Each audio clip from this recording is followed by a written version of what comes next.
It's showtime! And now, if you'll come this way, I can show you our secret laboratory. You see, we invited distinguished scientists from all over the world to come and work here. Unfortunately, none of them showed up. A heffalump-a-woozle is very confusal. A heffalump-a-woozle's very sly. You are not the first to pass this way, nor shall you be the last. Gonzo! What? Oh, sorry, boss. Hi-ho, Kermit the Frog here, and welcome to WDW Radio, your information station. Hello, my friend, and welcome to the WDW Radio Show, your Walt Disney World information station.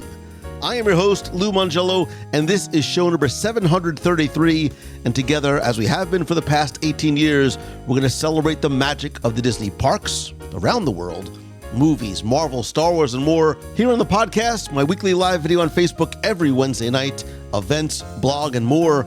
Please be sure to join the community at wdwradio.com/clubhouse, subscribe to the podcast, tell a friend, and find everything else at wdwradio.com.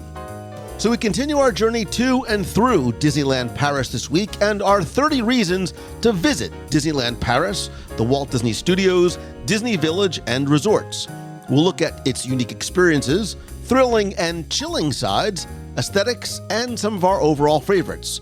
And because I want you to experience Disneyland Paris as well, don't forget about our very special Magical Vacation for 4 to Disneyland Paris giveaway going on now until June 25th. It's easy to enter for a chance to win a 4-day, 3-night stay at the 4-star Disney's Hotel New York, The Art of Marvel, 4 tickets for 4 days for 4 people, valid in the 2 Disney parks, food vouchers for breakfasts, lunches, and dinners, and many more epic surprises. It is the chance to win the trip of a lifetime, and it's easy to enter.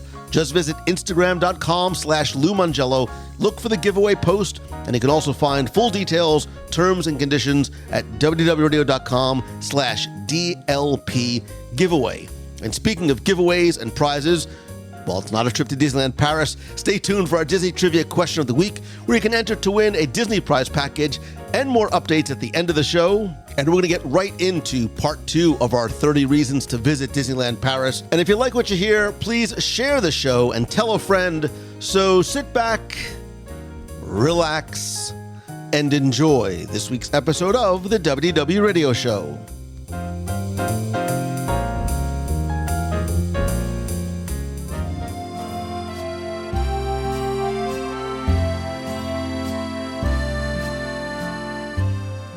Let's move on. All right, well, let's move. I want to move forward, but I want to move back because I want to. I want to quickly mention we were talking about Adventureland and got sidetracked into Fantasyland, and I think Pirates of the Caribbean actually bears mentioning here. And when we talk about pirates, if you've been to the other overseas park, there is a Pirates which sort of outshines all others, which is in Shanghai. However, this pirate, and the reason why I mentioned here is because it's different than the others in terms of storytelling. Because here, you go forward in time instead of going backwards in time. If you pay a close attention to Walt Disney World or Disneyland, the first thing you see are the skeletons, and you go back in time into the pirate battles and the pirate adventures. Here you see the skeletons first, and then go back in time as you go back down the waterfall. And there are unique to this version scenes here in a storyline that I think makes a little bit more logical sense as you pass, and then again, you pass the Blue Lagoon restaurant and you have the fighting pirates and the soldiers, and you go back down the waterfall, and then you arrive in Dead Man's Cove in the present, and you sort of see what became of some of the pirates, including Captain Jack. And then when you come out, it almost makes more sense because you've gone through this journey of the world of pirates, and then you enter on the dock where, the Talking Skull is there, and then you're in Adventureland proper. I really, really like the storytelling and some of the additional scenes in this version of Pirates. yeah, this was the first time that they could go in and actually build the pirate story. Disneyland, of course, was built into an area that was already built. Walt Disney World was shoehorned in there because everybody demanded it. Tokyo Disneyland was just, hey, we're going to take the exact versions of Disneyland and Disneyland Paris, or Disney and Walt Disney World, and kind of mash them together to make the same type of attraction. This was, we are going to build our own attraction. We are going to tell the story as it should be told. Famously, Tony Baxter and Mark Davis had beef. I think that story goes way back to the early days. And this, I felt, was Tony Baxter going, hey, Mark, here is your story as you wanted it told, with the skeletons in the right place. I mean, some of the highlights, the dueling pirates, which was the first of its kind there. And one of the things that we all seem to forget in this day and age is when you are up during the battle, there's a pirate swinging overhead that was the first animatronic, I'm doing air quotes, that would swing over your head. And I forgot all about that. When I was growing up and hearing the stories of Disneyland Paris, that was one of the coolest things I ever wanted to see. And it wasn't until I was sitting on the boat and I look up and I see this pirate just kind of swinging back and forth, I was like, oh, that was so cool. But yeah, this Pirates of the Caribbean is the best, truest Pirates of the Caribbean. Agree. I really liked that I was able to follow the story of what was happening, which I hadn't been able to do in the Walt Disney World version. And I do love, before going to Paris, the one in California had been my favorite Pirates, but this one definitely takes the cake because it kind of takes the scenes that we already love and reorders them in a way that makes more sense. As you mentioned before, it kind of takes you through, you're a part of this story and you're kind of watching it at the same time, which I think is really cool. And at the end, it combines to me, it's how I saw it, is you kind of take this journey from the top of a fort to ground level to below ground level. And it's sort of a visual story that you're able to follow. And at the end, they do the Disney World version of Captain Jack in the jewels and the whatever, but really open it up, which I appreciated a lot visually because you're able to go around the scene. You get to take in a lot more detail, which I thought was really cool. And it's definitely also more thrilling. It has some of those thrill ride elements more than the ones that I'm used to. If I remember correctly, there's more than one drop, and it's like an actual drop, which I thought was kind of cool. Yeah, I definitely, I think this Pirates is my second favorite now. It just kind of moved out the Disneyland Pirates down to third place, which I hate saying that, but it does. It has more thrilling elements, and to me, it is more visual. I think that it's definitely worth writing 4 or 5 times if you can do it, because again, it's one of those where your head is turning around on an axis because you're trying to see everything, and you're not going to get every single detail until you look in different locations, and sometimes looking behind you, which is really bad when you're going down a waterfall and you get completely wet. But I think that, again, this edges out the Disneyland Pirates for me ever so slightly. Again, another reason we have to go back. One more reason. This is 11, 17, 19. I don't know what number. We've completely lost track of numbers. It doesn't matter. And it's interesting. Notice that when we're talking about a lot of these things, we're not necessarily, this is one of the few instances we're talking about a specific attraction, because I want to go to the aesthetic of Discoveryland, which I think is one of the smartest lands, certainly from a quote unquote, the futuristic land, because it solves the Tomorrowland conundrum, right? It solves the Tomorrowland being dated problem with this idea of the retro future, right? So Disney is faced with this challenge. How do we create something that doesn't date itself quickly and also can maybe tie into some of the other areas of the park? One, they didn't want the French to be like, well, you're just giving us another clone of Disneyland. And I think Eisner wanted to build something that was a little bit different and start with something fresh, but was inspired by the concept of Discovery Bay, which was an abandoned concept for Disneyland. And that's why they had things like the Visionarium, which obviously is no longer there. But if you look in this neon and bronze and sort of antique, some might call it steampunk type aesthetic, if you look and see, there are different areas represented with different themes. So if you look at the Orbitron, it takes its inspiration from the Renaissance, artists and inventors like Da Vinci, the Space Mountain and the Nautilus and the Hyperion Cafe, which again is very clearly based on some of that Discovery Bay concept art, takes more inspiration from Jules Verne and that Victorian science fiction era, right? Island at the top of the world, where Le Visionarium was the Art Deco of the 20s and the 30s. The Autopia is based on some of that ray gun type Gothic of the 50s and 60s, and where Star Tours is more of a more modern look at sci-fi. If you go into the back of Discoveryland, it's the present sort of version of futurism, right? It's minimalist, it's industrial, it's futuristic, very sort of like not inspired directly by Star Wars, but some of the aesthetic that we had from the 70s and 80s visions of the future. So I think that there's a great, not single story, but multiple genres and time periods that are represented here in a land that the aesthetics blend perfectly, not just within the confines of Discoveryland, but as they expand out, like we said earlier, into even the stage, which has some of those bronze and elements, the bronze and metal elements to it, right next to Sleeping Beauty Castle.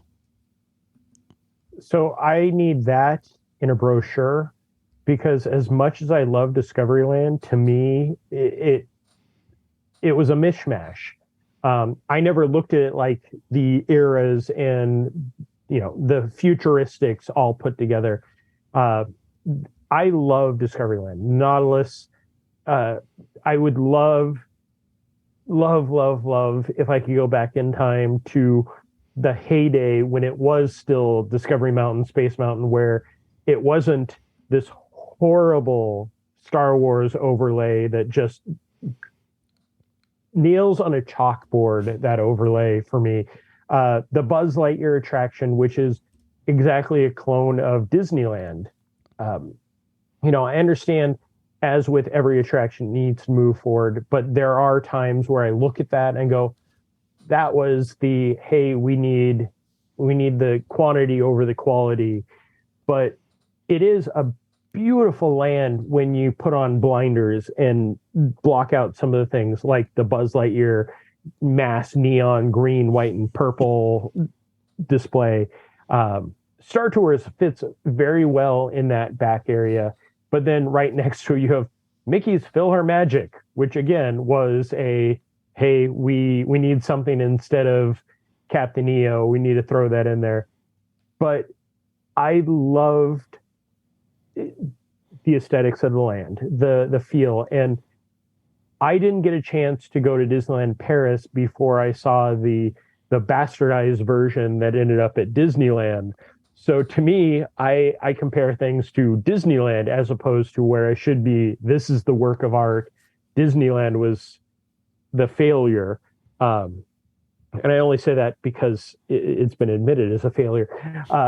But yeah, you look at the things as you walk in, the rock work, the detail. The Hyperion Cafe for me is the most amazing.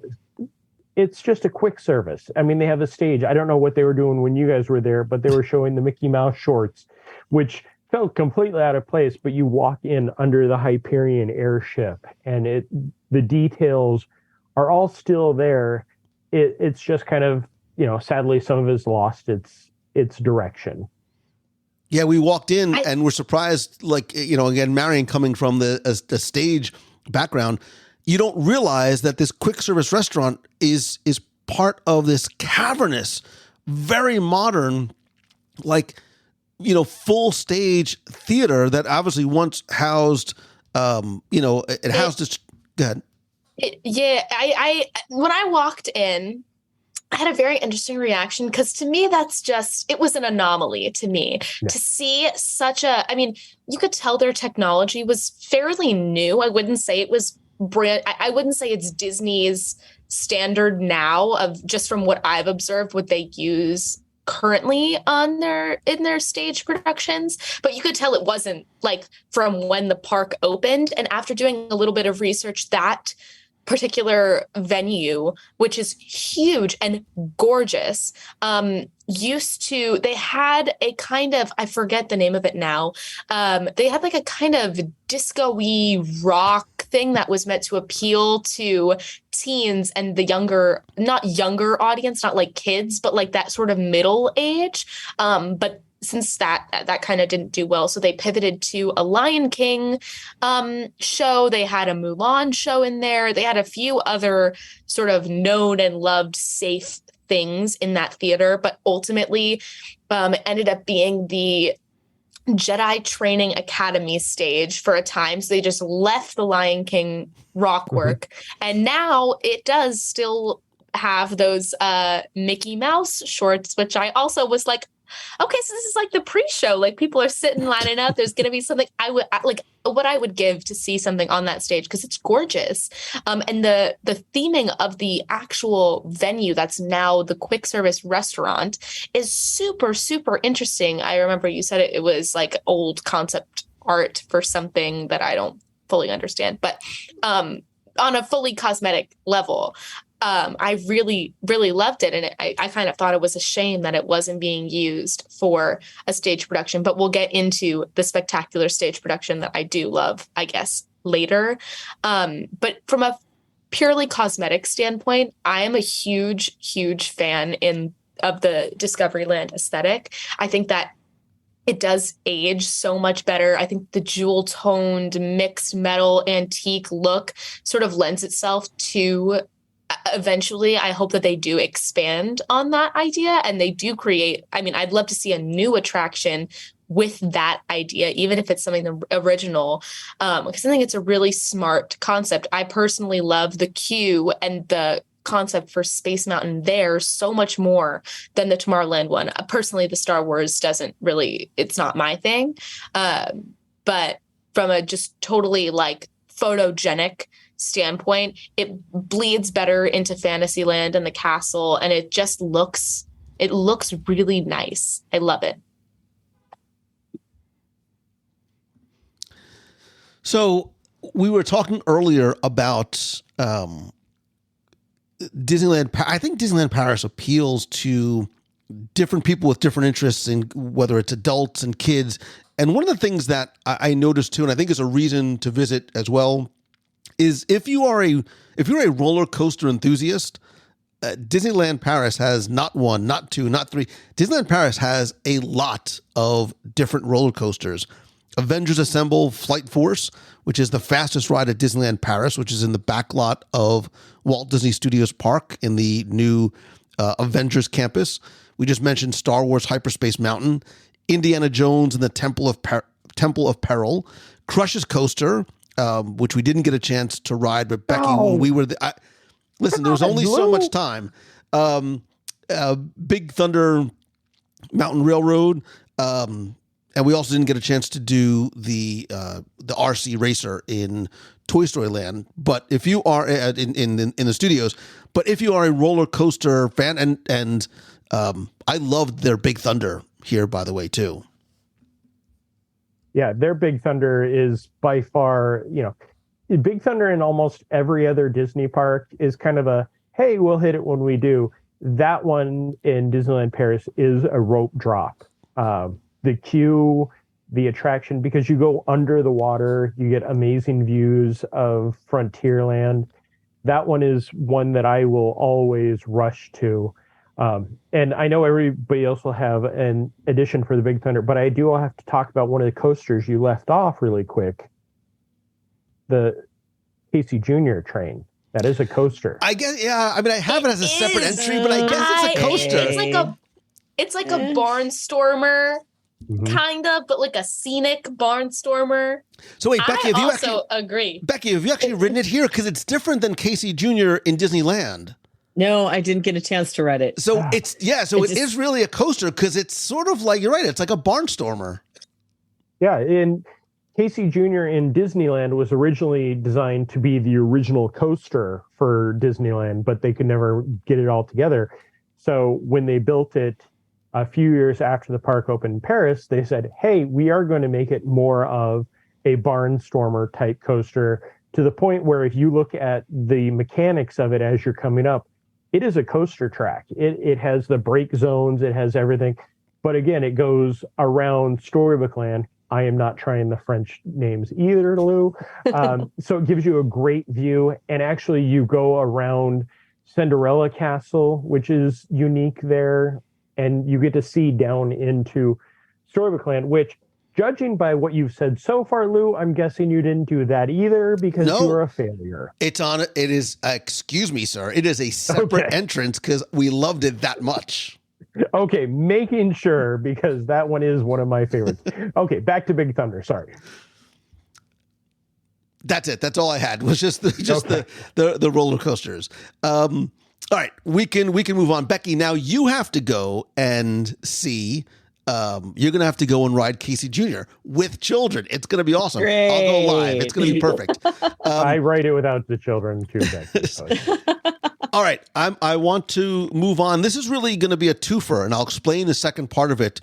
And Marion, The Lion King, Rhythm of the Pride Lands, may be some of the best 30 minutes that you spend at Disneyland Paris. Marion, I have not seen you react and respond to something the way that you did this show.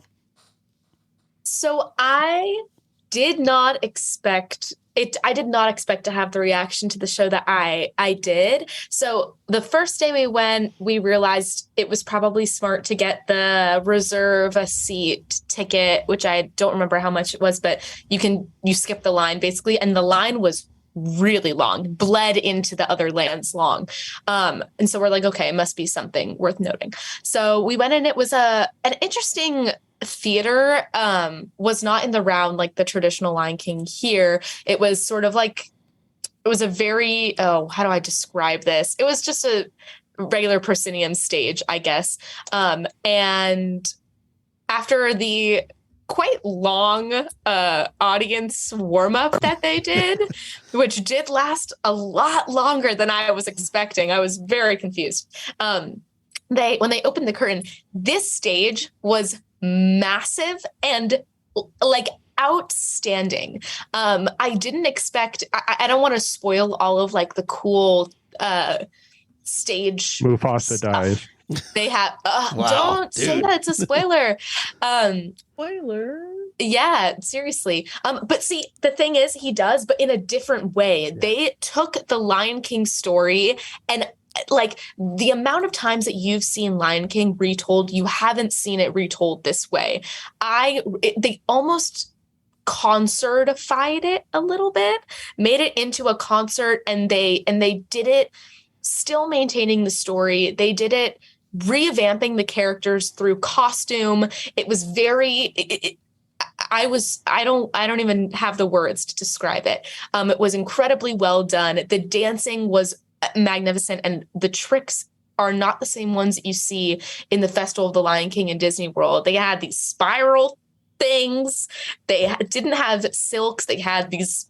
The best way I could describe it is like the pencil in Cirque du Soleil.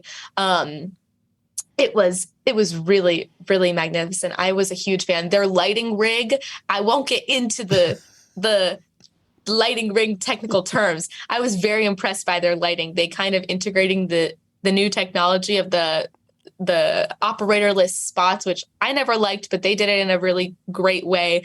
There was so many lights in this show. I could not believe it. And some of their effects were really spectacular. The dance numbers were creative. The costumes were unlike things I'd seen before, where they're sort of modernized, and it's almost as if they were Disney bounding the characters, but in a very tasteful way. Interesting. Yeah. I have you not seen it? I haven't. Yeah.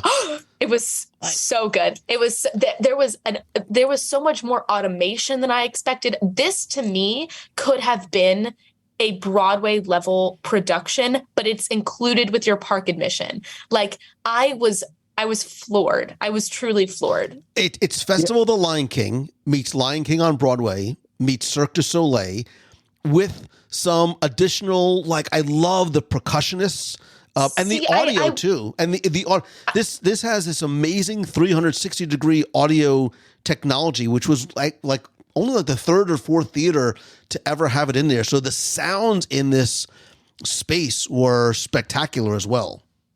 See, I wouldn't even say, though, that it's a cross between all of those things. To me, I do not think that's a fair judgment to say. I think that this is different. This is something that you haven't seen before. It's the songs that you love with some of the Broadway songs, but it's told in a very different way. Well, I say Legend of the Lion King because there's dancers and acrobats, and that's where sort of some of the Cirque element comes in. So it's not just like a Broadway show, and it's not sort of the theater in the round with Festival of the Lion King, but has some of those performative elements, and also has a little bit of, like you said, the acrobatics from something like Cirque du Soleil. Yeah, my jaw was on the floor. It was great. It was an amazing show. Sadly, I go into everything thinking about work. So I sat there and videoed, but there were definitely times where I could just go like, I would just be in awe. It is a beautiful show. Definitely Disneyland Paris ups the game when it comes to entertainment. They do a great job. I don't know if you're going to talk about the Street Hub show that I'm not going to try to mispronounce in French. But that is by far one of my all-time favorite things. But this Lion King show, as Marion was saying, the line was ridiculous when we went. We had special VIP seating, so we had the great view. But to watch the line, and people would be in line for the next show already, waiting for the hour and a half in between shows, because it is that good. Which brings me to the second part of this show.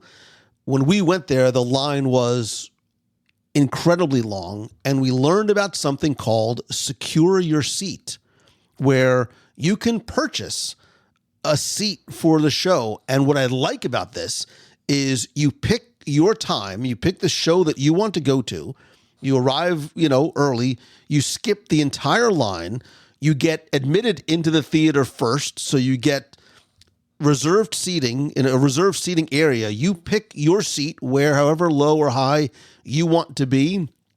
Marion, I think it was $15 or so per person. It was around there, something like that. It was the best. And if you're, it was the best money we spent. If you're a live entertainment person, it's something I would definitely consider. Because we did get pretty great seats also. So, and I actually went live from here. So if you go, I'll link to it in the show notes, but if you go to facebook.com/WDW Radio, there should be the video in there from the Rhythm of the Pride Lands show. All right. I want to start moving at a little bit of a faster pace because I said it wasn't going to be a 3-hour show, and we're approaching a 2-hour show. We mentioned the Storybook Canal Boats. I will not try and pronounce it, but I did actually break this out as a separate entry because I really like this. It was slightly different than the Disneyland version in that there's no tour guide. You have no live cast member narrating the story, but you have like beautiful landscaping and charming music and these very detailed replicated settings and models using a scale of like 1 inch to 1 foot that are painstakingly detailed.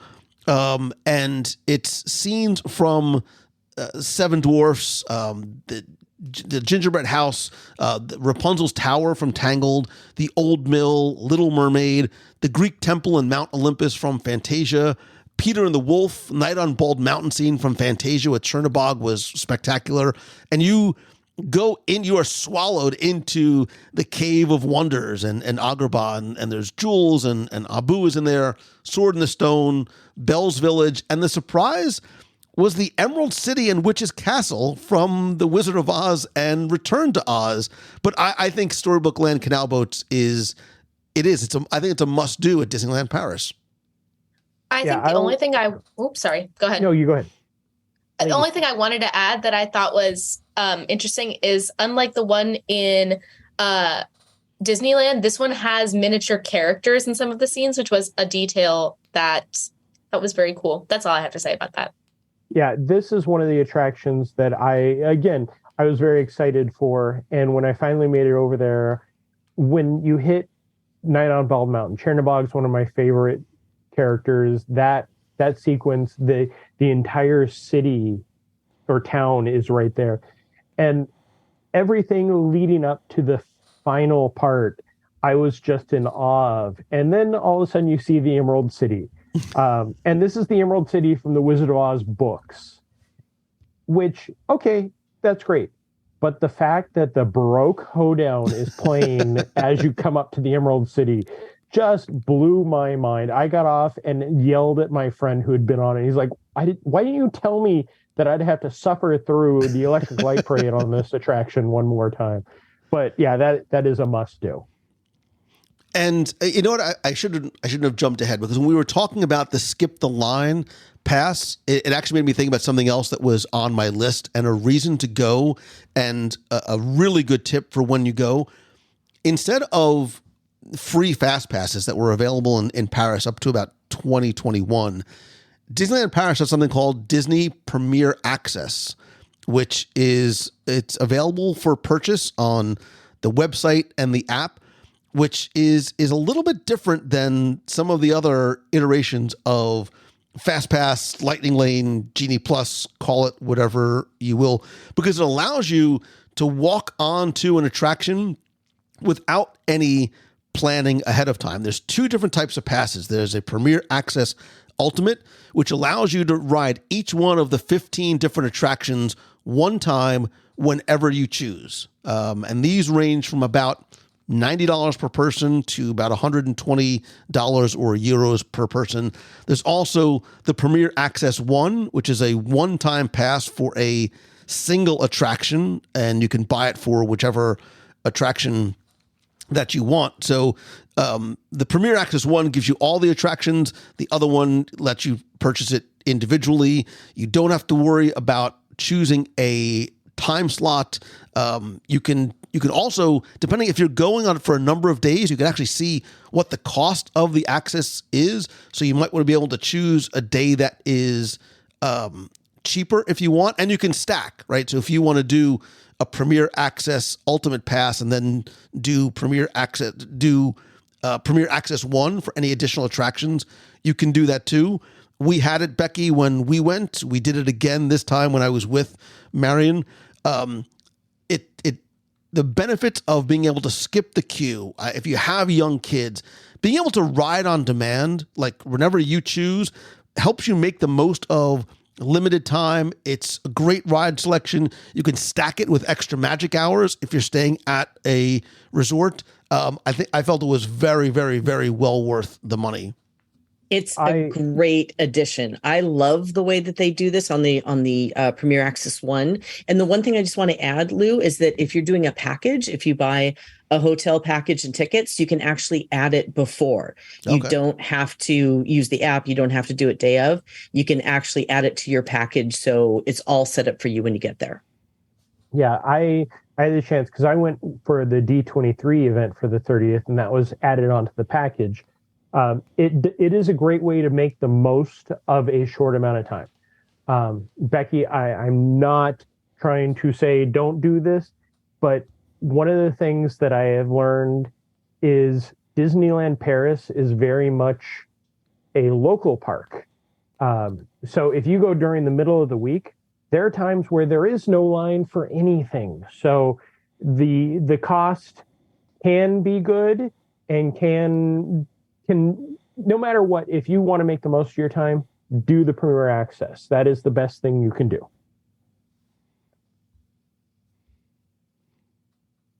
You're waiting for my rebuttal, right? Is that I was waiting to get No, I saw your face. But no, it is. No, a good thing is that, yeah, you're right. But it's like it's like Disneyland in a way, which is a local park, but you can't really predict what's going to happen. So if you're leaving from the US and you've got this plan to go to Disneyland Paris, personally, I'm that person that I would rather not chance it. Just add it into the package. Don't even think about it.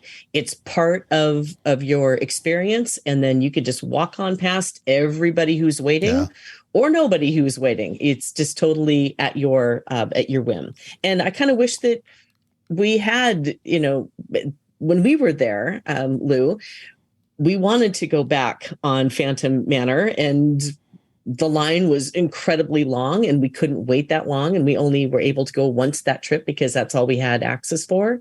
So I just would say, don't leave it to chance when it's your vacation. Just package it in, have it ready for you if you need it. Yeah. And Becky and everybody over at MEI Travel are the best people. They know all the answers. I love you, man. When I went, as I said, I did 1 day without and 1 day with, and that 1 day with was so relaxing as opposed to the, checking the line, wait times for everything. So make sure you go through somebody who is experienced when you're booking these vacations, as always. And Becky and her team definitely know what they're doing. Well, and the nice thing too is we were able to use it. We used it for Phantom Manor early in the day, and then we went back at night when there was no line. So you can get up to the front and see if there's a 5-minute wait or a 55-minute wait, and then determine if you want to use it or save it for something else. All right, quickly going through the other thing I wanted to mention. I was going to mention Fantasyland as a whole. I really like the Fantasyland here, but I really, really loved the newly renovated It's a Small World. Becky, we had missed it when we were there. It had just reopened on May 5th. The facade, the figures, the interior are absolutely gorgeous. It is, I think it is far and away the most beautiful small world of any of the small worlds worldwide. There are new figures, including some figures using in wheelchairs and things like that. And even that finale scene is spectacular when you sort of go into the White Room and the finale scene. But Marion, you and I said the same thing. Like, we were really, really, really impressed with the small world area, the exterior, the interior, like every part of it. Yeah, so going along with what you said about the Fantasyland, the world building specifically in that land was really spectacular. Even with the colors, it sort of bled through the entire land, created a really beautiful finish on everything. And that specifically was true for Small World, which had the pinks and the blues of similarly, I guess, more to the California one, because our Small World doesn't really have that pretty exterior here. But I'd say for inside, it definitely helped that it had just been renovated. So things were pristine, new coats of paint on everything. The carpets were vacuumed. There was no dust. Like, it was practically shimmering. But I have to say, like, it was first really cool to see America in the Small World, because obviously we don't really see it like that in the States. So seeing like the Hollywood sign and stuff, like the key American things, I thought was really funny. But it just all in all, it definitely is my favorite Small World there. And the area that they had just finished outside, where they had the new Italian restaurant, the new bathrooms, which they were my favorite bathrooms in Disneyland. I highly recommend. A conversation we'd have to have one show. Yes, the best bathrooms I think in Disneyland Paris were those ones, brand new. And it said that there was a gelato place. It wasn't open when we went, but I believe that there is supposed to be one there. I really loved just that whole section of the park. It's kind of tucked away and hidden, like a lot of parts of Disneyland Paris. You have to check out a map to really see the little nooks and crannies, but very cool. Yeah, It's a Small World for me. The first time I went, it was closed. and then they had just reopened it the second time, and again, it was closed just because I was there a few weeks before you. But I grew up going to It's a Small World in California, so that was taking the Small World in California and expanding it even more. I do also love the America section. It was one of those things that always made me laugh, of how glitzy and glamorous it was. And then I was like, I'm going home to sit in the Hollywood Hills. Yeah, no. But that is one of those beautiful attractions that as Disney park fans, we may go, oh, it's a small world. There is not a single attraction at Disneyland Paris you should go, oh, I've been on this, I don't need to, because they take everything to the next level. So next on my list, and you may be saying, why has it taken him so long to get here, is I think the first time we're going to mention food. And it's almost less what you eat as opposed to where, because Walt's, an American restaurant, is reason to go and visit. And I think it's absolutely, it's a must do at Disneyland Paris. It's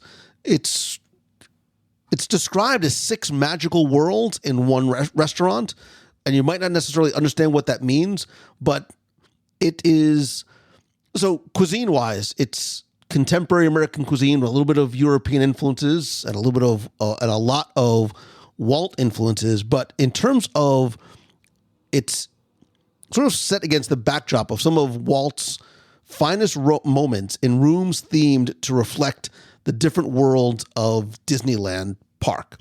So you enter the lobby, you go up these steps to these, or take the elevator of framed images of Walt, and you see that there is a Fantasyland room, an Adventureland room, a Discoveryland room, which I loved, with the Jules Verne influence on Discoveryland and illustrations from some of his books, and this beautiful fireplace with this golden model of the Nautilus.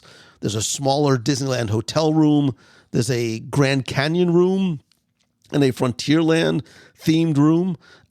There's a special 30th anniversary menu going on right now, but obviously for me, there was like nothing else that I would choose other than Walt's chili. But each of the menu items has a story behind it and was inspired by Walt or by Lillian. And like every other table service restaurant in Disneyland Paris, all of the Disneyland Paris table service restaurants are prefixed, which means they have a set price for a starter, main course, and dessert. And usually there's another one that has one with wine included. This was about 55 euros or so. Mary, we went for dinner, right? We went for dinner one night. We were able to get a reservation. And I just love the tribute to Walt, the theming, the photographs, the artifacts that are in there. And Becky, I know we had gone when we first visited Disneyland Paris a couple of months ago. I love this place. It is like one of the must-dos for me is Walt's restaurant, with all of the history on the walls and the bust of Walt when you walk in. And it just feels really homey. And okay, I know a lot of people are like, the menu. I love the menu. I thought it was fanciful and fun to do the deconstructed chili, which was really cool to play with, and the chicken pot pie appetizer. I loved that. I kind of looked up and said, "Could I have this also? Could you bring me 4 of these as my main?" Mickey-shaped chicken pot pie. Yes, exactly. It was fun. I really enjoyed this restaurant. It's the place that I would go back over and over and over again. And one thing, as you're talking about food, I do want to mention too, as a side, that Disneyland Paris does have great dining plans that you can add into your packages as well. They have what they call the breakfast plan, the half board plan, and the full board plan. And what that means is a European terminology. A half board means breakfast, lunch, or dinner, and a full board means breakfast, lunch, and dinner. So if you're looking at packages, these can be added to your package and include these restaurants, the sit-down restaurants and the quick service restaurants and so forth. So it really does have a great approach to dining in the parks, which can be used, of course, at the hotels as well. But out of them, Walt's with the chicken pot pie all day long. Bring it on. Yeah, I ate at Walt's this last visit for my first time, and it actually is because of your guys' visit the first time after the ABD trip. I looked at that and I was like, I need to get in there. Luckily, I was set in the Frontierland area, which is the back corner, but I have pictures of every single room, every single little detail, because it is a tribute to the park. It is everything you love in one space. The food was great. The view, we sat right next to the windows so we could look out and watch as the parade went by, which was really amazing. The service was great. If you make it before the end of this anniversary, hopefully they still have it, but they had a 30th anniversary Walt's restaurant pin that the person I was dining with and I, without a doubt, before we even put in ours, like, we want one of these pins. And they're not tradable. They're not, it is such a classic little piece of history for those who go there. I had to have one. I was the same way when I think we sat down and there was a little flyer on the table. It's like one of these. I'll worry about what I'm eating later. I just need that pin. I have to say that the view specifically and just like the decorations alone are a reason to visit. To me, it was very reminiscent of the Club 33 vibe in terms of quality of service, and just sort of like that old-timey, cool Victorian aesthetic, era, I guess. Yeah, exactly. And while you were going around taking a picture of like, this was Walt's toothpick or whatever, I thought that me as like an art student, no, genuinely, like, this was Walt's chili can idea. Anyway, I have to say, as an artsy person, the use of color and pattern in this restaurant, that was all I took pictures of. I created an album on my phone called like Cool Patterns because they're wallpapers, they're carpeting, all of that. I know I sound probably crazy to you right now, but I literally went up and took close up. That's my version of Walt's toothpick, was the cool wallpapers. Like the cool, different, just pretty things. And each room, if you look up at the ceiling, the way that the ceiling is constructed, the different light fixtures, those little details, that's what I appreciate, is the attention to detail and commitment to theme in each one of the different rooms. Marion, I love that. And don't you think it would be a good idea if Marion wrote like a little blog post about that and shared her pictures so I can post them on the site? Wouldn't that be great? You never asked. How would I know that? Well, because now you just told me, so and I will. Marion, you can call it Walt's toothpick. Yeah, exactly. Well, I titled the album already "The Patterns of Paris," and I took pictures of the patterns throughout. Wow. Like, listen. Okay, I can call it Walt's toothpick. Stay tuned for Marion's first blog post coming soon. You know what it reminded me of? It just kind of hit me. Club 33 in Tokyo. Oh yeah. Yes. The colors, the design, it really does look a lot like that. Yes, Becky was kind enough to take me connecting the dots for you all. I know. It's like, wait, but I don't remember saying.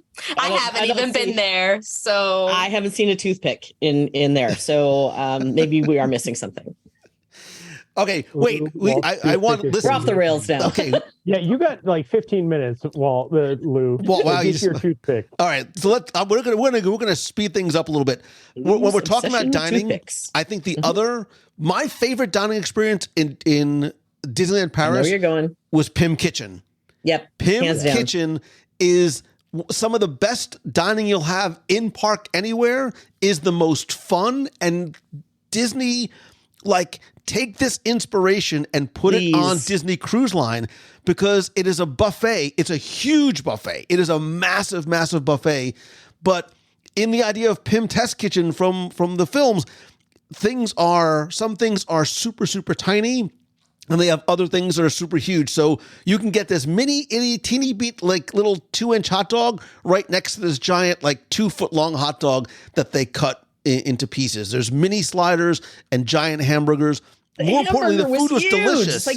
It's like 4 times bigger than your head. And they bring you the giant pretzel as an appetizer. Yep. And it really was the best dining experience that I had over there. Yep.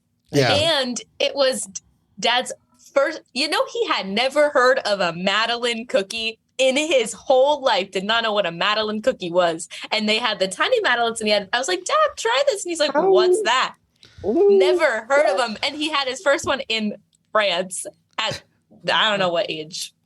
There you go. You uncultured swine. I know. All right. Yes. The mini Madelines were the best thing there. Just saying. No, there's a lot of good stuff there.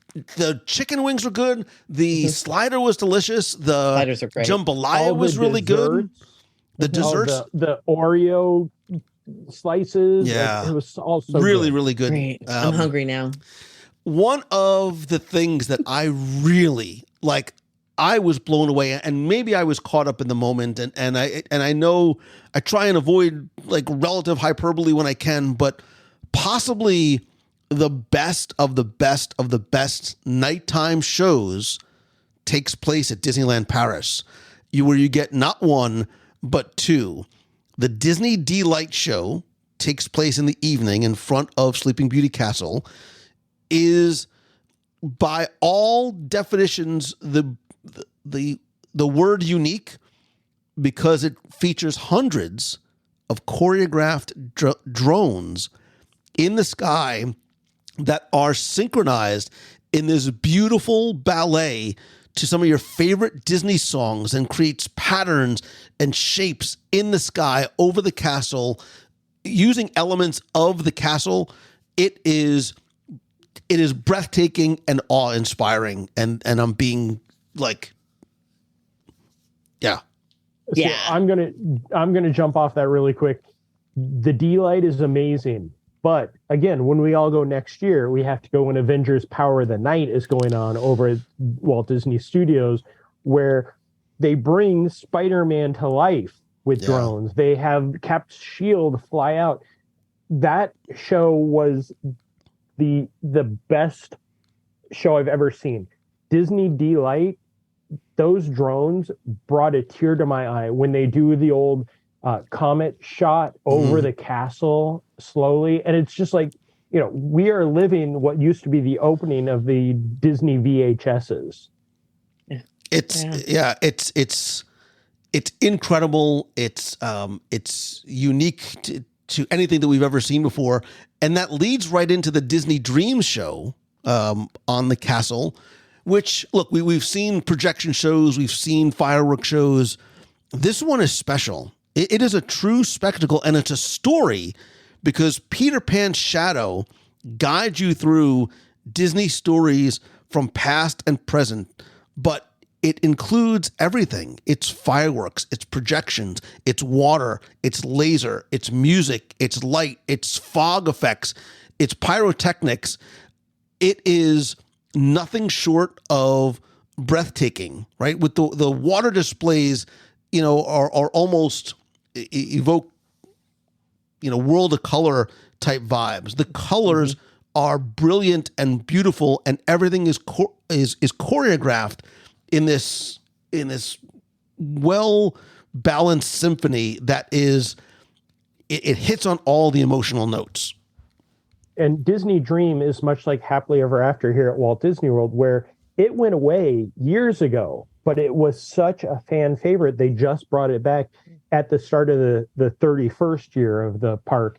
That debuted that night, and it drew such a crowd from everywhere around because it is a favorite.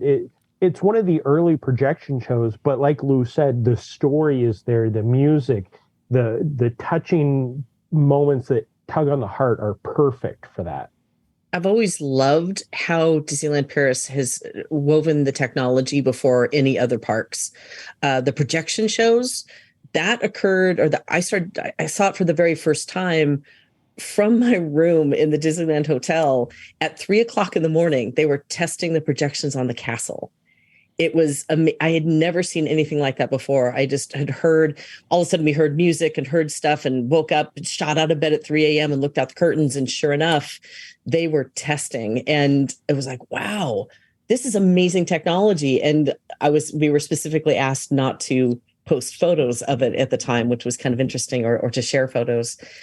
So I love to know that when we saw drones used a few years ago, right, over in Disney Springs, that excitement of, hey, we should we're looking forward to seeing what this can do later on. Seeing what they're doing with it in Disneyland Paris has hope that maybe we'll see something like that come over to the States. But until then, it's a must see. It is mind blowing. It is jaw dropping. You can't believe what you're seeing in front of you. And it's, again, another reason to have to go. Yeah. It's even the selection of music and characters and projections. It just... and how, like you're saying on the other side, how they wove in the water effects and the pyro effects from my old pyrotechnic days, that how they do that and weave them together, much like they do in World of Color. It makes you stop and really admire the technology that goes on behind it. Yeah, I broadcast those live as well. Again, if you go to facebook.com/WDW Radio, you can find those there. All right, a couple of things very, very quickly I want to go through.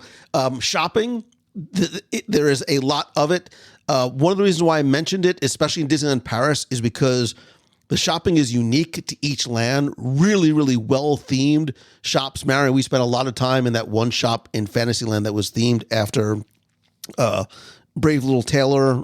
Same thing with Willie the Giant up in there. They also have the shopping service where they will deliver your packages either to the front of the park or to your hotel later on that night, which we took advantage of, so we didn't have to walk around with them. Very quickly, any comments about shopping, boys or girls? I love the shopping there. Like you said, there is so many good themes. Across from the shop you guys were talking about in Fantasyland, they have the Seven Dwarfs Cottage built as a facade inside. Yeah. So you walk in and it's just right there. Like that's one of the things I have to visit every time I go. Fantasyland shops in particular, I think, are very special with the theming. And then they have they theme the merchandise to the shop specifically, which I think is very cool. I have to make sure we mention the resorts at Disneyland Paris. There are not one, not two, not three. There are 7 different themed resorts. And we won't go too far into this. Maybe, Becky, this is something we could talk about again later on, sort of going through the best of the resorts. But Disneyland Hotel, which is part of the park, is closed right now for a major remodeling until next year. But there's also the Disney Hotel New York, the Art of Marvel. It's where Mary and I had stayed. The Newport Bay Club, which is a nautical themed resort on the shores of Lake Disney. Again, about 10-minute walk to the parks. Sequoia Lodge, great for young kids, is inspired by the national parks.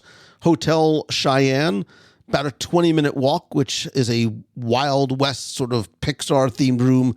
The Hotel Santa Fe, based on the New Mexico Southwest style, with some Cars themed rooms.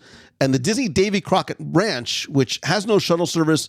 It's a 15-minute or so car ride, which has cabins with barbecues and sort of this outdoor Fort Wilderness type settings. There's also a number of partner hotels, which are all near the Disney parks as well.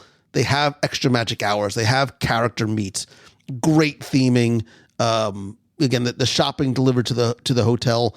Really, really love the theming, and more importantly, the location of the resorts as well. I love that there's so much variety there, but it is within walking distance, so many. So you have the deluxe-ish resorts and a moderate resort and a kind of a value resort, no farther than 20-minute walk away. I love that. And like you said, there are those other resorts that are on the outside. They do have Les Villages, which is about a 25-minute away. Those like villas that are in the area as well. So if you do need more of a villa accommodations, that's there too. It's not a Disney resort, but it's one of the quote unquote good neighbors. But again, total variety. And yeah, we should probably cover it sometime more in depth more detail of the differences. Yeah. Yeah, because even in between where some of those partner hotels are and the village is, if you're a golfer, there's a Disney golf course within a 5-minute. I think there's 3 9-hole courses just within a few minutes of the parks. Couple of things I wanted to mention too. The Disneyland Paris app is really, really strong. Like, so intuitive, so easy to use. You can do everything right in and from the app, including when we were booking our reserved seating for the Lion King show. I really, really was impressed at the quality and the speed and the ease of use, especially for a first-time visitor of the app. Yeah, I enjoyed the app quite a bit. One thing that I have to hit on, and I'm sorry if this was on your list and you skipped it, the Dream and Shine Brighter show. If you guys did not get a chance to that, that is alone a reason to go. I watched it in 3 days, 5 times. The music, which you can find on iTunes and Spotify, is so inspirational and so moving. My friend who was talking to me is like, so do you have an emotional attachment to it? By the end of my trip, I would cry listening to it because it represents Disney and Disneyland Paris to me. A couple of things quickly. We had some, we really enjoyed some of the snacks that we had, the croque monsieur, and I really liked my Nutella Mickey beignet from the cable car bake shop on Main Street, USA. Anything else that I missed that you wanted to make sure we mention as a reason to go and visit Disneyland Paris?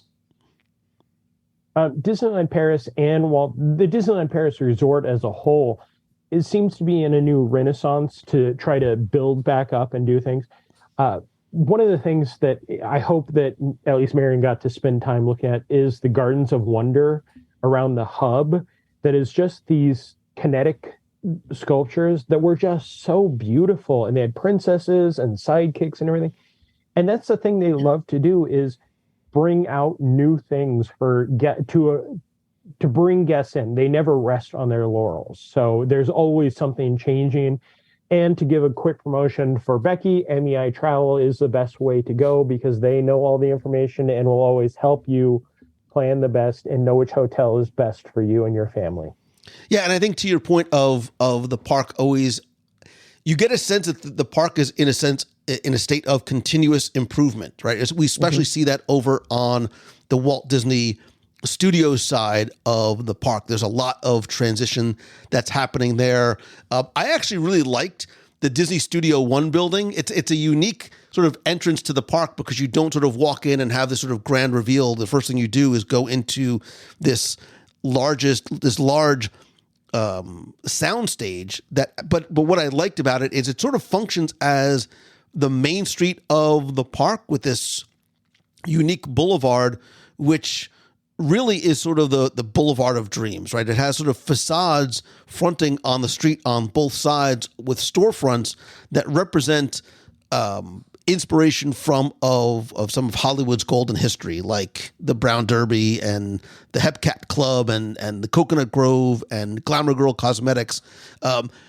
Frozen is the Frozen inspired park land is going to be coming in 2025 as part of a huge, fully immersive land. So there's a lot that's happening, especially on the studios side. I think we even see that too in Disney Village, which is home to tons of shopping, a lot of different dining in there as well. Again, much like Disney Springs or Downtown Disney, you don't need a ticket to go there, but there's places to eat and things to do. There's a 15-screen cinema there as well. We talked about 30-ish of the reasons to go. There are dozens more that I didn't even get to. Obviously, my list ended up being way more than 30. But I think one of the reasons to go is if you've been to World, if you've been to Land, there is something familiar yet wonderfully foreign about this park. You see familiar attractions and layouts, but there is so much to this park that is different and unique to Disneyland Paris, which alone really is a reason to go. You see not just the similarities, but I think that the differences in some of the beauty that this park has that really makes it a place that not only did I want to go for the first time, but I can't wait to go back again next year. Very quickly, each one of you go around. If you had to do your number one or your top two or top three favorites, the reasons to go, the things that you would tell somebody, here are 3 reasons to go to Disneyland Paris, what would they be? Marion, Becky, Jeremiah. Number 1 is the castle. Number 2 are the walkthroughs. And number 3 is the Lion King show. For me, I'm going to say the unique experiences like the drone shows and all of that. But I'm going to take a different turn on that and say the proximity to Paris, because with the easy transportation, you can turn it into a 7 to 14-day vacation really easily by visiting the history and architecture and the beauty of Paris. You can go out to Versailles, the Louvre, the Eiffel Tower. You can even take the Channel to London, or do a river cruise on the Seine, which is another 7-day adventure out to the Normandy beaches, and then go to Paris. So I think that's one of the number one reasons, is to turn into a true vacation and really experience Paris. I could not agree with you more, Becky. I just ran into Paris one day just to experience it, and it's so easy. For me, though, Disneyland Paris, it's the visuals. Like, the park is so stunning, you will never get tired of just walking around and looking. And yes, the castle, Phantom Manor, Nautilus next year, Lou, I'll give you a tour of that. The dragon. Yeah. I agree with all of you. I agree. Location. Becky was the first thing on my list. The park itself, aesthetically, thematically, storytelling wise, is beautifully spectacular. All those words that we use, charming, romantic, and elegant, are appropriate. And I think I wanted to say Phantom Manor, but like some of the unique takes on familiar attractions, let's say, as well as the ones that are unique to the park. We're going to talk more, Becky, on a future episode, really sort of go maybe a little bit deeper into some of the resorts. Maybe what we'll do too is we'll do a live show one night, and we'll do a live Q&A about Disneyland Paris. So if you've listened to this very short, very, very high level look at Disneyland Paris, well, there is. If you have any questions about planning a trip, what to go, what to expect, tips, whatever it might be, and certainly Marion and Jeremiah, you are welcome to join as well if you want to share your thoughts. We'll schedule that in the future, so stay tuned, and we'll do that live. First of all, thank you all very much for being here, for helping us reminisce and relive and get excited for our next Disneyland Paris trip. Jeremiah, as you said, so well, a little bit of sucking up, but it was fine. So well, it is one of the things, if you are looking to go, and I'm not just saying it because Becky's here, but I do, because it is different. And when I say foreign, I don't just mean foreign in terms of if you're coming from the US, a foreign country, but foreign in terms of things are done a little bit differently. You really are, you're best served by having an experienced vacation planner from Mouse Fan Travel help you at no cost to you book and really get the most out of your Disneyland Paris experience. I agree. Doing maybe 3 or so days in Disneyland Paris and then a few days in Paris as well really makes for a very special vacation, much like the one that I just shared. And I will never forget. Oh, I'm getting choked up with my daughter. Sorry. But it is, Disneyland Paris is a very, very special place. And I will also post this in the WDW Radio Clubhouse at wdwradio.com/clubhouse. We can talk more about this show, any questions that you might have. And then Marion, Jeremiah, and of course we all know where to find Becky, but each of you let us know where people can find you. Oh, me first. Okay. Well, I'm on Instagram, Mary Mongello. That's it. Woo. Or MaryMongello.com. I have a website now. I forgot.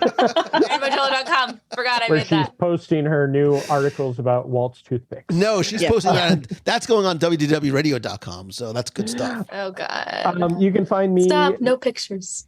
Laughingplace.com. Personally, Jeremiah Good on Instagram. is my number one place. And I'm also in the clubhouse, love interacting with everybody over there. Yeah, Becky Mankin on all the socials. And of course, mei-travel.com or mousefantravel.com. I will link to any and all of those in the show notes over at WDWradio.com. And if you have a question about Disneyland Paris, you can email me. You can call the voicemail at 407-900-9391, or maybe your favorite memory or experience at Disneyland Paris. Marion, Becky, Jeremiah, thank you again. Take us out very quickly, around the horn, lightning round. If we could just sort of snap your fingers and be in Disneyland Paris right now, what is the one thing you would do? Go. Dragon. Phantom Manor. Phantom Manor. Beat you to it. We'll just be in the Doom buggies going around and around. That sounds good. Just keep going. Awesome. I got the Vincent Price narration. I love in there. So good.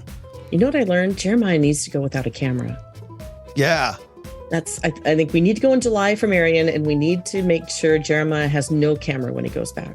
Becky, you and I, we will take. Why don't we take Jeremiah with us? And it's really, we're doing it for Jeremiah. We could do it live. We could do go it. because Yeah, but now it's I gotta all for hold Jeremiah. Oh wait, then I gotta hold the camera. Wait a second. That's what a tripod is for. Merci beaucoup, mon ami. Au revoir. Au revoir.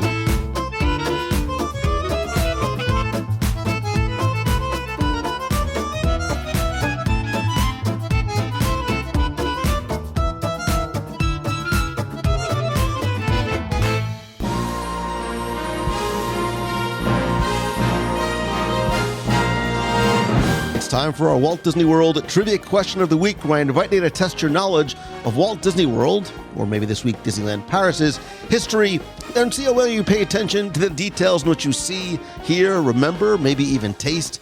If you think you know the answer, you can enter for a chance to win a Disney prize package. And this week's trivia contest is once again brought to you by you. Because as part of the WDW Radio Nation, you help bring every episode of the show to life. All the live broadcasts, the contests, and giveaways, they're all thanks to and by, for, with, and about you. And you can find out how you can help the show for as little as $1 per month and get exclusive rewards every month like scavenger hunts, trivia quests, get access to our private Facebook group, participate in our monthly group video calls, there's shirts and stickers and monthly care packages and much more. I appreciate your love and support and friendship and help, and I love being able to give back to you each and every month.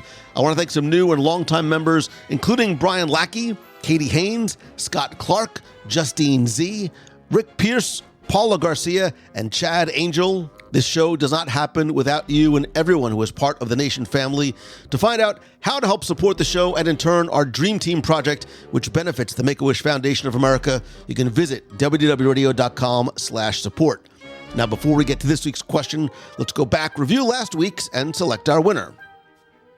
So last week we were talking about Disneyland Paris, much as we are this week, and the question last week was to tell me when Disneyland Paris opened its doors at 9:01 a.m. on April 22nd, 1992, it actually wasn't known as Disneyland Paris. The question was to tell me what was the original name of what is currently known as Disneyland Paris. Thanks to so many of you who entered, got this one correct, and knew that the answer is, of course, Euro Disney. And without going too far down the rabbit hole, it was called Euro Disney originally, but for a number of reasons, including low attendance and the association of the word Euro with work and finances, on October 1st, 1994, Euro Disney changed its name to Disneyland Resort Paris. So I took all the correct entries, randomly selected one, and last week you were playing for a WDW Radio mug, a pin, and a prize from Disneyland Paris. And last week's winner, randomly selected, is Bailey C. Carter. So Bailey, congratulations. I'll get your prize package out to you right away. If you played last week and didn't win, that's okay, because here's your next chance to enter this week's Disneyland Paris Trivia Contest question. So during last week's and this week's show, you might have heard me and some of the other folks gushing about our love of Discoveryland and some of the attractions in there. And Space Mountain in Discoveryland actually didn't open with the park, but in 1995, and opened to a lot of fanfare. So this week, I want you to tell me who sang, what artist, what group, what special guest sang at the opening of Space Mountain in Disneyland Paris in 1995. You have until Sunday, June 25th at 11:59 p.m. to go to WDWRadio.com, click on this week's podcast. Again, this week, I'm going to send you a mug, a pin, and another prize from Disneyland Paris. So, bon chance, which I think still means good luck, and have fun.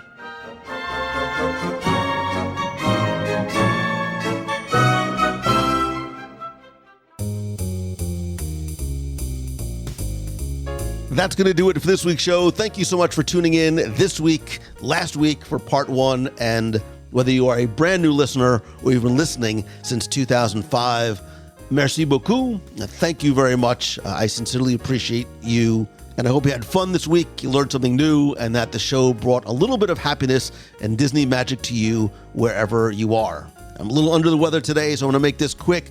Don't forget, I'd like to hear from you if you've ever been to Disneyland Paris. Is it Disneyland Paris on your Disney bucket list? Come be part of the community and conversation over in the clubhouse at wdwradio.com/clubhouse. Better yet, call the voicemail at 407-900-9391. That's 407-900-WDW1. Share your story or your desire to go to Disneyland Paris or the one thing that you'd love to see most, and I'll play your voicemail on the air. If you have a question you'd like me to answer on an upcoming episode of the show, you can email me, lou@wdwradio.com. You can also connect with me on social. I'm at Lou Mongello on Instagram, LinkedIn, Twitter, and Facebook. I'd love to connect and chat with you there. Of course, I still believe that nothing beats a handshake and a hug. So check out our events page at wdwradio.com/events. Stay tuned for our next Meet of the Month and other events in Walt Disney World, on land, at sea, and on the road coming very soon. And whether you are an entrepreneur, solopreneur, content creator, or brick and mortar business owner that's looking to build your business and brand, or if you're looking for a keynote speaker for your business, your event, your conference, or your school, please visit LouMongello.com. Find out how I can help you turn what you love into what you do, or leverage customer service strategies from Disney and bring some Disney magic to your event, your company, and your school. And also don't forget about my Momentum Weekend Workshop this September 29th through October 1st in Walt Disney World. 3 days, 50 entrepreneurs, an optional Mastermind Monday in an event built around inspiration, education, collaboration, and action. And not all just learning at the event, but doing work in the room so that you come out of the event having made real positive change to your business and life. I'm going to have details and a live video coming up next week where I announce some of our speakers and some of our sessions. But if you are interested in attending Momentum, and we're about 60% sold out already, if you go to LouMongello.com, click on the Momentum tab there, and use discount code PODCAST100 at checkout, you can save $100 off your workshop and your Mastermind Day tickets. The event has sold out every year. I expect once the speakers and sessions are announced, it's going to sell out very, very quickly. And if you have any questions about the event or if it's right for you, please feel free to reach out to me, lou@wdwradio.com. And whether you're coming to Walt Disney World, Disneyland Paris, Aulani, Disney Cruise Line, Disneyland, anywhere in this big, blue, beautiful world of ours, please go and visit our friends over at mousefantravel.com, my official and recommended travel provider. It's who I recommend because it's who I use and who I have loved for more than 15 years. More importantly, it's who I trust, not just with my family's vacation, but yours as well. And finally, my friend, and you are my friend, whether we have met yet or not, all I ask is that if you like the show, please help spread the word. Forward this episode to someone else. Share a link to this or your favorite episode on social or in an email to a friend that you think might enjoy it. And if you can, take just a couple of seconds to rate and review the show over in Spotify Podcasts or an Apple Podcast. I want to thank some recent reviewers like Ken Bretzius, who says, it has it all, from history to current news. Lou has a unique podcast that is a must-have in my Disney listening. And obviously, if you leave a review in Apple Podcasts, unless it's really mean, I will share it here on the show. Don't forget to join me this and every Wednesday night, 7:30 p.m. Eastern at WDWRadioLive.com. It's my live video broadcast and chat on Facebook, either from the home office. Maybe this week I'll be out and about in the parks. Would love to see, chat with, and meet with you there. And finally, most importantly, thank you, thank you, thank you. I love you. I appreciate you. I couldn't do any of this without you. You have made a positive difference in my life, and hopefully that has an effect on others. And by choosing the good, you have the power to do that for other people as well and create that ripple effect of kindness and compassion and understanding and love. Thank you, thank you, thank you. I hope that this truly is your best week ever. If you are a dad, brother, uncle, father figure, whatever it may be, I hope that you had a very happy Father's Day. I owe everything that I am and the man that I am today to my dad, who I love and miss incredibly. So, okay, I know I said it was going to be a short outro. Thank you again. I hope that this is your best week ever. So until next time, see ya. Hi, this is Dom Zamponia at Villa Maria Academy in Malvern, Pennsylvania. And we just listened to Lou Mangello give a speech to our freshmen at Villa Maria.